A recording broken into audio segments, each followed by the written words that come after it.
오늘 보실 하나님의 말씀은 베드로전서 4장 7절에서 11절까지 말씀입니다. 베드로전서 4장 7절부터 11절까지 말씀입니다. 제가 읽어드리겠습니다. 만물의 마지막이 가까이 왔으니 그러므로 너희는 정신을 차리고 근신하여 기도하라. 무엇보다도 뜨겁게 서로 사랑할지니 사랑은 허다한 죄를 덮느니라.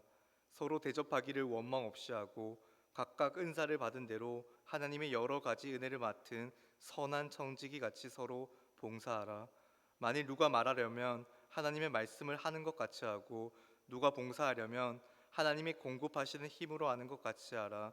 이는 범사의 예수 그리스도로 말미암아 하나님이 영광을 받으시게 하려 함이니 그에게 영광과 권능이 세세에 무궁하도록 있느니라. 아멘. 오늘 본문에서는 서로라는 부사가 중요합니다. 모든 관계는 일방 통행이 아니라 쌍방 통행입니다. 상호 존중입니다. 하나님이 원하시는 가장 아름다운 질서는 서로 사랑하며 서로 존중하는 것입니다. 우리는 일생을 살아가면서 자녀일 때도 있고 부모일 때도 있습니다. 말단 직원이 때도 있고 사장이 되어 있을 때도 있습니다.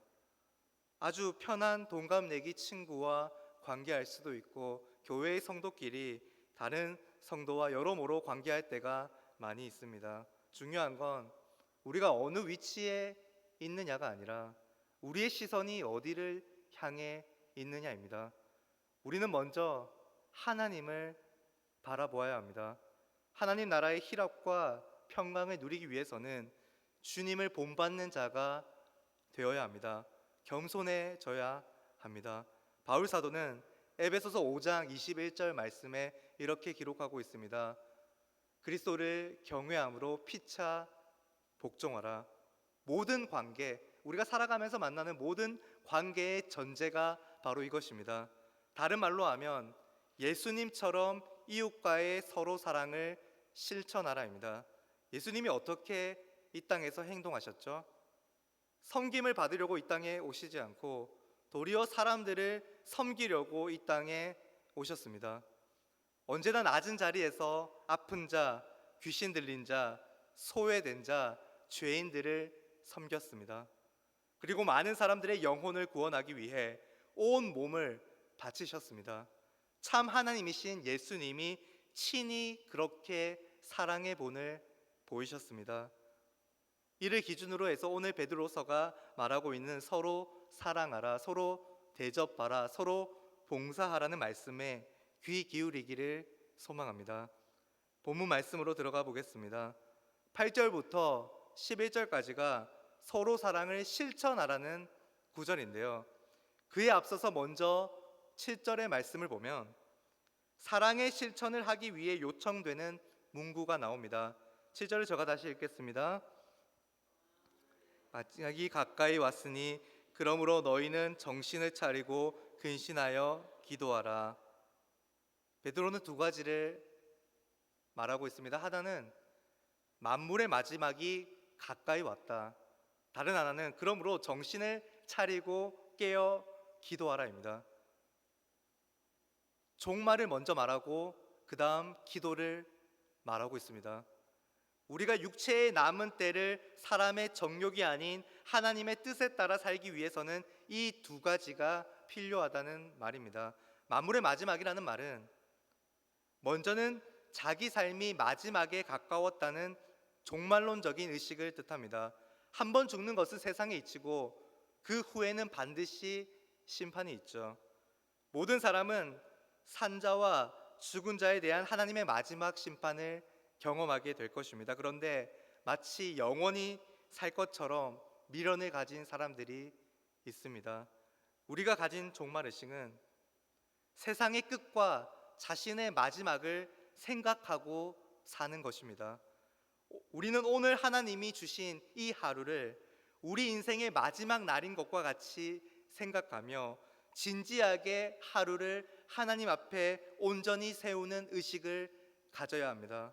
이를 통해 우리는 하나님의 부르심을 따라 낯선 인생길과 고난을 마주하지만 영광스러운 믿음의 여정을 당당하게 걸어 나갈 수 있습니다. 그런데 만약에 정말 의식이 없고 하나님의 뜻 앞에 우리 자신을 세우지 못하고 있다면, 오늘의 시간을 하나님을 위한 시간으로 우리가 디자인하지 않고 있다면, 우리는 영적 둔감함에 대한 심각성을 깨닫고 정신을 똑바로 차리고 깨어 기도해야 합니다. 기도는 현재 주어진 우리 삶을 향한 하나님의 뜻을 묻고 하나님 앞에 자기 자신을 바로 세우는 시간입니다.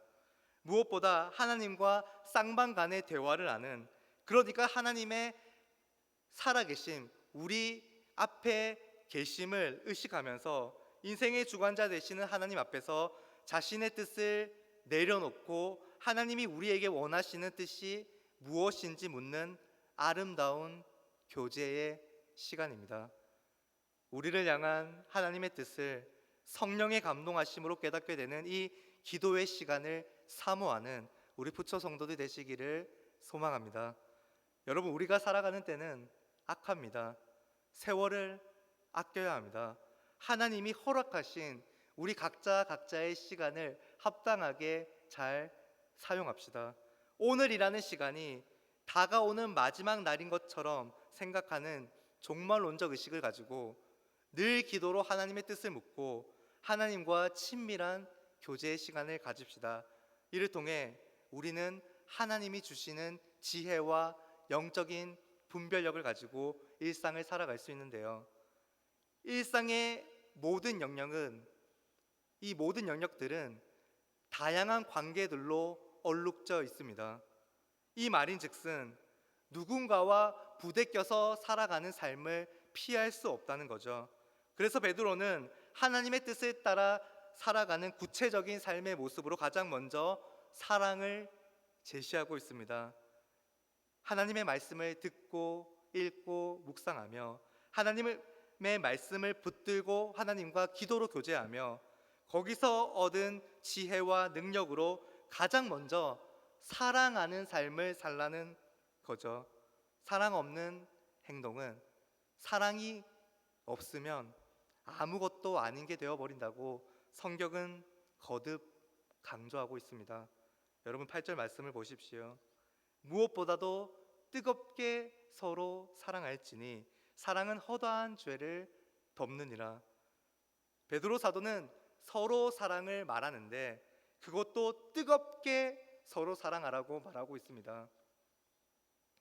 여기서 뜨겁게라는 말은 우리가 마치 열정적으로 온 에너지를 다 쏟아부어 사랑하라는 말이 아니라 끝까지 사랑하라는 의미입니다. 마음이 식었기 때문에 더 이상 사랑할 수 없어. 관계에 불화가 생겼기 때문에 사랑할 수 없어. 받는 사랑이 없으면 주는 사랑을 할 수 없어. 이런 생각이 들 때 우리는 끝까지 상대방을 사랑할 수 있을까요? 있습니다. 왜죠? 끝까지 사랑하는 사랑을 먼저 받았기 때문입니다. 예수님의 사랑이 바로 우리를 끝까지 사랑하는 너무도 뜨거운 사랑이었습니다. 십자가의 피는 너무도 따뜻합니다. 끊임없이 죄를 반복해서 짓는 우리를, 하나님 앞에서 하나님의 뜻대로 살지 않고 방황하고 살아가던 우리를 예수님의 보혈의 피가 깨끗하게 씻어 주었기 때문입니다. 하나님의 뜻대로 예수님은 십자가에서 우리를 대신하여 화목 제물이 되셨고, 예수님을 믿음으로 우리는 의롭다함을, 구원을 얻을 수 있었습니다. 예수님이 우리를 위해 죽으신 이유가 무엇입니까? 그건 바로 우리를 사랑하시기 때문입니다. 예수님의 사랑이 우리의 죄를 덮었습니다. 하나님의 그 크신 사랑이 우리 죄를, 우리의 수많은 죄를, 우리의 원죄를 덮었습니다. 여러분, 8절 말씀처럼 사랑은 허다한 죄들을 덮을 수 있습니다. 그래서 사람과 사람 사이의 관계에서도 우리는 예수님이 우리에게 보여주신 것처럼 의지적인 사랑을 끝까지 실천할 수 있습니다. 사랑은 추상적인 개념이 아닙니다. 멀리 떨어져서 감접적으로 적용하는 감정이 아닙니다. 실제적으로 다른 사람에게 영향을 미치는 힘이죠. 죄를 범한 사람을 포기하지 않고 끝까지 사랑하는 것, 나에게 피해를 주는 원수 같은 사람까지도 끝까지 사랑하는 것. 여러분, 사랑하는 가족이 잘못을 저질렀을 때 우리는 그냥 넘어가지 않습니다. 관심과 애착을 가지고 바른 자리로 돌아올 수 있도록 참고 기다리며 받아주고 위로하며 기도합니다. 교회도 마찬가지죠. 성도끼리 사랑해야 합니다. 그런데 그 사랑에는 희생이 따라옵니다. 예수님은 희생하셨습니다. 그러나 그 희생으로 우리를 용서하고 구원하셨습니다. 우리도 공동체 안에서 희생해야 합니다. 누군가를 사랑하면 우리가 상처를 입거나 힘든 상황에 놓이기도 합니다. 여러분, 교회에 나와서 우리가 예배만 드리면 상처받을 일은 없죠. 하지만 거기에는 또 다른 열매가 없고 새 생명이 살아나는 일이 없습니다. 우리는 상처 입는 사랑 안에서 신앙생활을 해야 합니다. 함께 상처를 주고받으면서 성도끼리 서로 상처를 주고받고 서로를 위로하면서 그 상처 가운데 끝까지 견디고 참고 기다리는 사랑을 실천할 때 갈라디아서 2장 20절 말씀처럼 그리스도와 함께 죽고 우리 안에 그리스도가 사시는 일이 발생합니다. 그 자리 가운데 죄가 덮어지고 용서와 사랑이 충만하며 회복과 구원이 이루어지며 그러한 성도들이 세상 가운데 나아갈 때 빛과 소금으로 온 세상을 아름답게 만드는 은혜의 결과를 만들어낼 것입니다. 서로 사랑하기에 힘쓰는 성도들이 되기를 소원합니다. 이어서 9절 말씀에서는 서로 대접하기를 원망 없이 하라라고 말씀하고 있습니다. 당시 사회에서 초대교회는 로마 정부의 핍박을 피해서 이리저리 도망 다니는 나그네들이 많이 있었습니다. 또한 돌아다니면서 그리스도의 복음을 전하는 순회 전도자들이 많이 있었습니다. 그렇기 때문에 성경은 나그네와 순회 전도자들 같은 사람들을 잘 후히 대접하는 것을 매우 중요하다고 가르치고 있습니다. 히브리서 13장 1절 2절 말씀에는 이렇게 기록하고 있습니다. 형제 사랑하기를 계속하고 손님 대접하기를 잊지 말라. 이로써 부지 중에 천사들을 대접한 이들이 있었느니라. 천사들을 대접한 이들 중 우리가 잘 알고 있는 대표적인 인물이 한 명 있습니다. 누구죠? 바로 아브라함입니다.